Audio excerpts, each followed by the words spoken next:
Tanner Kern, coldhardfootballfacts.com, coming at you live with your NFL news and notes for August 4th. We have football. It's back. We have Jaguars, Raiders, Hall of Fame game, Canton, Ohio. Should be a lot of fun there. Regular preseason kicks off next week, and we have the induction ceremony on Saturday. Lots of stuff going on, but we can't forget about the news from all the training camps, and there is a lot of it, so let's get into it.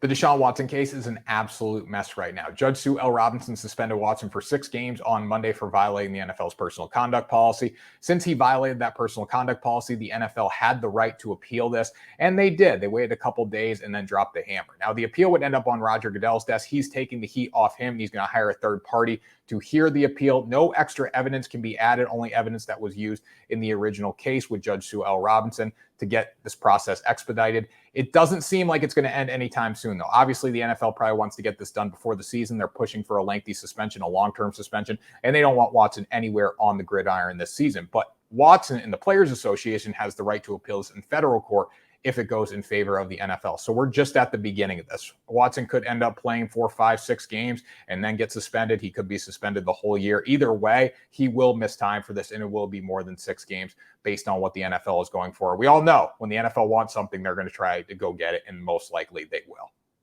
Diontae Johnson got paid. Him and the Steelers agreed to a 2-year extension worth $36.7 million, with $28 million of that in guaranteed money. He's coming off a career year in 2021 where he had 1,100 yards and 8 touchdowns. 2020 wasn't exactly his best showing, had a bad case of the drops, but he was back in 2020, and the Steelers gave him a big reward for it here in 2022 and moving forward. Chase Claypool and him are going to make one hell of a team for the Steelers, but the big question is who's going to get them the ball? Kenny Pickett's waiting in the wings to be the starting quarterback of the Pittsburgh Steelers, but allegedly, he will not be the week 1 starter. It's between Mason Rudolph and Mitch Trubisky. Trubisky looks like he had the edge until he went 0 for 16 during a span in practice, 3 for 20 on the day. That's not going to be good. So hopefully this contract extension pays off if they can find a quarterback to get Johnson the football.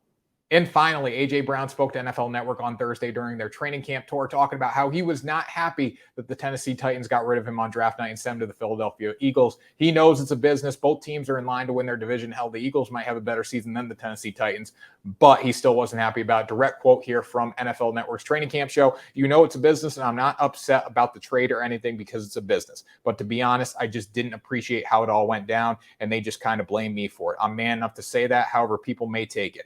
But I have no bad blood with Tennessee. I'm moving forward. I'm happy to be here. But there are a lot of things people don't know about, and they're pointing fingers at me, but that's okay. A.J. Brown looks to have a big year with Jalen Hurts throwing the football. I'm sure he will, especially with this extra motivation from the Tennessee Titans to have a massive campaign. That was our news and notes for August 4th, guys. Make sure you subscribe to our YouTube channel. We have a lot of great content on the way as we approach the season and then during the NFL season. And on top of that, too, follow us on Twitter for the latest up-to-date news of what's going on around the league. Thanks for joining us, guys. We'll see you tomorrow for another video.